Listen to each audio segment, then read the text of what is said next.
Hey guys, TommyBryson here, and it is that time of the year where most people turn into politicians. You know what I mean? Like, they make a lot of promises, and then all of a sudden, a few months later, they forget all those promises and they act like they never actually made them. But no, seriously though, okay? It's a great time because a lot of people out there are open to actually making changes because there is actually a new year and a reason to actually try to be better before the year is over. And that's awesome. A lot of the changes I made them usually in the New Year's. But the goal is, okay, this is not a plan where I'm going to tell you do these extreme things and you do them for like a week or two and then all of a sudden you're burnt out. That's not what I want. So for this video, it's just 3 very simple steps to get you to be a lot better with your finances, and in the long term, it's going to compound into something massive. And no, you don't need a fancy planner. No, you don't need to subscribe to my app and then have your account go negative because, hey, I charge you $10 and you don't have that money and you have an overdraft fee. No, none of that. All you need is just a pen and some paper. If you don't have a pen and paper, use your phone, computer. I don't care what you have, just use something. That is all we're going to need for this video. No money, everything's free, don't worry, and everything is small steps, and don't minimize it because it's so simple and it's so like tiny. The answer is, guys, you don't need to complicate things. A lot of things are simple, honestly, but it's all about the hard thing. Actually, is all about actually doing it. Doing it is the hard part. Very simple though, okay? And as always, guys, do me a favor, smash the like button. It helps a lot. And if you're new here, subscribe to the channel and hit the bell so you get notified every time I post a new video on investing, finance, or anything else, okay? Money-wise, okay? That's what I do here. Now, the very first thing, guys, is we're gonna follow the TPD method. Before you get confused, don't worry, I just made it up because I like having like those 3 letters, like, you know, like the letters and stuff like that. I made it up, okay? But the first thing is T, and it stands for track your current situation. Quick story here. I have a friend, same age as me. He has kind of like the same background as me also, but he at some point was refusing to get his weight, like his actual weight, checked out. And he told me, Tommy, I'm scared and I'm actually embarrassed and I'd rather just like not know in the first place. But I really want to lose weight because I have high blood pressure. I'm so young, and my parents, they have bad health issues and I don't want those.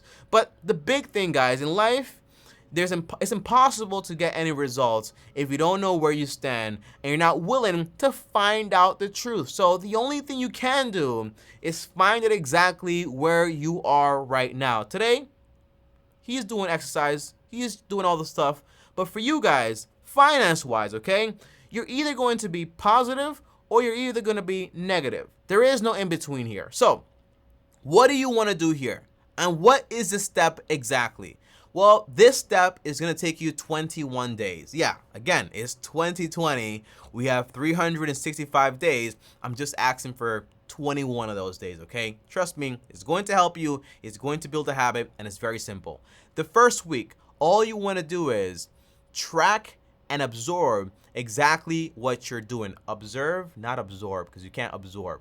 Observe your movements and also your spending habits. So grab a piece of paper and a pen, and every single time you spend money, you want to basically write it down. I went to 7-Eleven. I spent $3 on this piece of nugget or whatever it is, okay? I went over here. I put gas in my car. I pay for this and I pay for that. Write down everything you spend money on, including your rent, utilities, grocery, transportation, everything in that week, okay? Not just, for example, the spending for the week, but also all of your costs for that month. You basically want to have a full picture of the money you're actually spending for that week.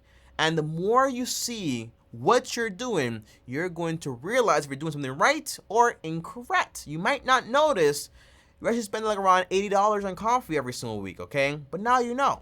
Now, week 2, what you want to do is you want to make adjustments. So once you know that you're basically, hey, I'm spending so much money here in this week, let's make some adjustments. So this right here is a want, This right here is a need. The needs I keep, the ones I don't keep. I have a T-Mobile phone bill for like $300. I'm gonna cancel that, get a prepaid phone, and basically pay $20, $30 a month. I have Mint Mobile, by the way. I'm not sponsored, but that's what I use. Saves me a ton of money. That's what you're basically doing. You're making adjustments for the second week. And the third week, all you wanna do is basically rinse and repeat. So you have a new adjustment, but keep adjusting. See if you can do something better, or you're like, hey, this is actually like too rough on me. It's too tight. I want to kind of like loosen up a little bit. That's fine. Make your adjustments. Building habits, guys, is all about repetition. And it's simple, right? You're tracking, you're adjusting, and you're repeating. That is all you're basically doing for the first 21 days. That's all you have to do, but it's going to help you realize where you're currently at, how you can improve, and what you can do to actually improve right now in this very moment, okay? For some of you guys, check your credit card statements, check your debit card statements, see exactly all the money you're spending, okay? This way you have a very full picture.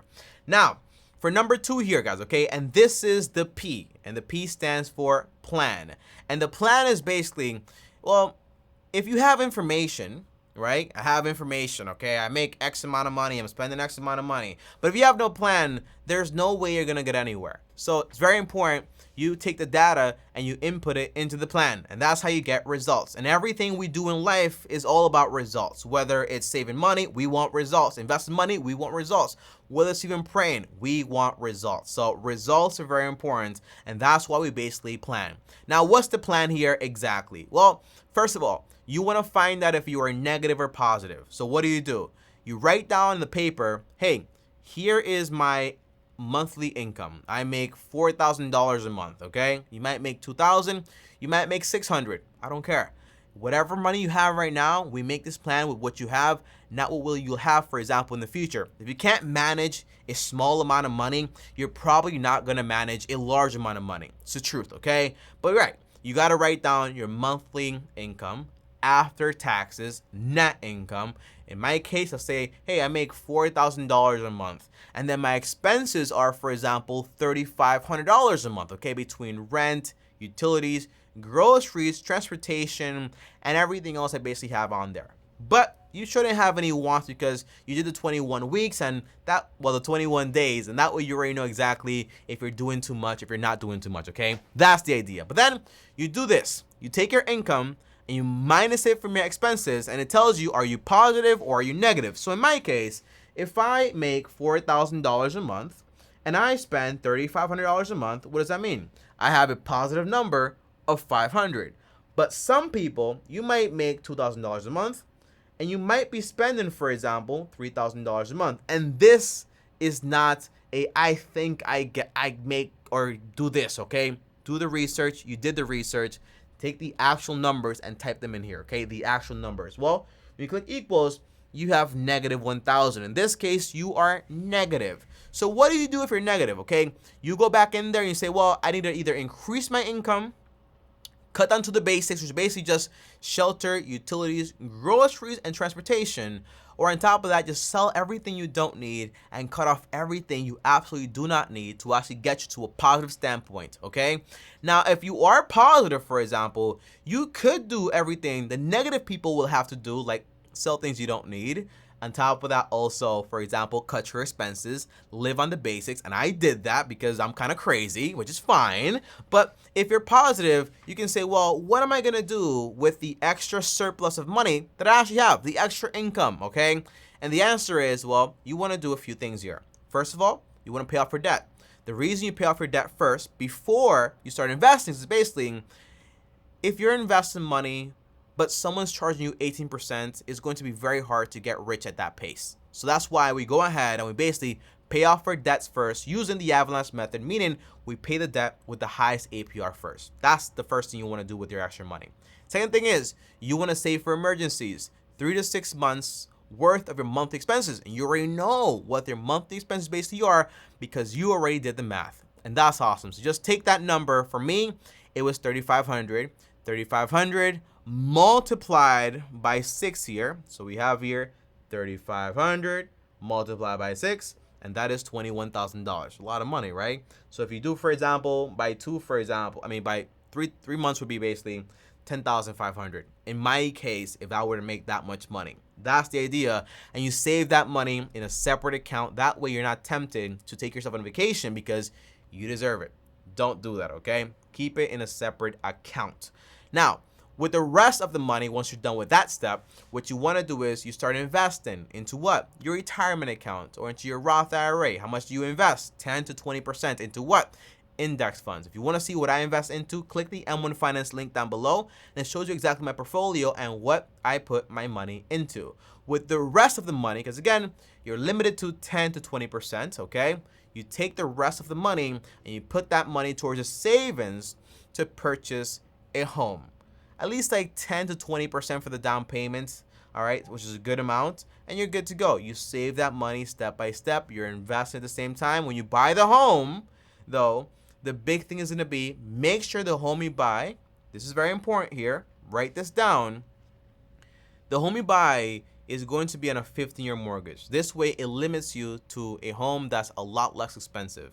On top of that, it cannot exceed 33% of your monthly income, including all the expenses of the home, including the mortgage, the insurance, the PMI, the taxes, the maintenance, everything included cannot exceed 33% of your monthly income. So again, if I know, hey, I make $4,000 a month, multiplied by 0.33, my budget for a home is only $1,320 per month. If the home I'm buying is $2,000, I'm not buying it. If it's $1,000, it's below it, I'm buying it, because this way is only a third of my income and I can afford it if anything were to go wrong. That way it's not a stressful home purchase. It's actually a home I can actually afford and live fine. And the key is here, if you are investing 10-20% and you bought your home already, you should still have a surplus. You send that money over to the mortgage and you finish a lot faster. That is what you do. Now again, this video is simple. Simple. But to do this, it takes years, and that's the hard part. So for some of you guys in 2022, your first and only goal is just going to be, Tommy, I just want to be debt free and I want to get better spending habits, and that's fine. So if you reach the end of the year and you go from having, for example, $90,000 in debt to now only, for example, $80,000 or $70,000, be proud of yourself, okay? For some of you guys, you might say, I don't have any debt, so you might be saving up for emergencies this year. For some of you guys, you might say, I'm crazy, Tommy, I'm gonna go all the way, and you might say, I'm gonna pay off my debt, I'm gonna save for emergencies, I'm gonna start investing, and then I'm gonna start saving up for a house. That's fine. And again, this plan is flexible, but it's not too flexible, because when things get too flexible, people make it too crazy, and before you know it, it's not even the plan anymore, okay? You spend all your money on things you shouldn't be spending money on. And that's the idea. And remember, if you are having a tough time doing this, I recommend just take 5% of your monthly income and spend that money every so month on whatever you like. It's going to be called guilt-free spending. That way, you have like this small ray of sunshine at the end of the rainbow every single month, so you're not just like saving, paying, investing. This way, you have something to look forward every so month. That's what I do, and that's how I got through this entire process, okay, guys? But simple, guys, okay? And that is the TPD method, because D is just doing, and I just told you what to do. And by the way, remember, in life, it's not just doing, but it's also choosing when not to do something. I'll give you guys one last story here before I go. I read the story, or this research, I think it was at Harvard, potentially, not sure honestly, but the whole research study was basically, you had kids in this room, right? One kid per room, and you had marshmallows, and every kid got one marshmallow, and they were given a set of instructions, and they were told, hey, if you eat this marshmallow right now, you will not receive another one, but if you wait for 10 to 30 minutes, I will bring you another one. So you get 2 marshmallows instead of 1, and that is called delayed gratification. Now, for the kids that did not eat the marshmallow and did wait, they followed them for the next 10, 20 years, and they found that those kids that could basically delay gratification turned out to be a lot more successful and less likely to do bad stuff per se. And that's the idea. You know, as adults here in America, we can do whatever we want to do. If I want anything, I can borrow the money, I can buy it right away, I can have it, but then you have those payments. And the idea is, it's all about choosing what to do and when to do it, and also when not to do something, even though technically you could. So again, debt-free, emergencies, invest, saving up for a home. And when you buy a home, buy one because you need one, not because you think you basically, I gotta buy a home, my mama told me about it. No, take your time, okay? It's fine. Explore a little. I'll see you guys next time, and renting is not a waste of money unless you do it for 10 years or something like that, okay? Then it's a problem. But for 2-3 years to rent, to find out neighborhoods you like, where you want to live, it's pretty much fine. Okay, guys, I'll see you guys next time, though. Again, simple. Hopefully this helps you, and I want you guys to comment down below and let me know exactly a few things here. Okay, what's your income? What are your expenses? What is, for example, your result? Are you negative or are you positive? And what is your #1 goal for 2022? Is it to be debt free, to have an emergency fund, to start investing, or, for example, to buy your first home? Comment down below, let me know. And then at the end of the year, come back to this video. I'll be here. Trust me, I'll be right here. And then I want you to say, Tommy, I did it or I did not do it. And just be honest with yourself. Okay, guys? I'll see you guys tomorrow. And by the way, this won't be perfect. You will mess up. But when you mess up, get back on the horse. When you spend money on that thing you should not spend money on, just realize it and then make adjustments and then move on. Okay? Don't blame yourself. Don't beat yourself up. You're not perfect. I'm not perfect. No one's perfect. So just relax. Take things step by step, guys, okay? See you guys next time, though. As always, like, subscribe, hit the bell so you're notified. On top of that, also, if you want to DM me on Instagram, TommyBryson. Or if you want to call me, actually, for free, I have a link down below to call me at @TommyBryson, which is one of my channels also. Up here, another video, and here's my face. Click it, subscribe, and Long-Term Team is officially out.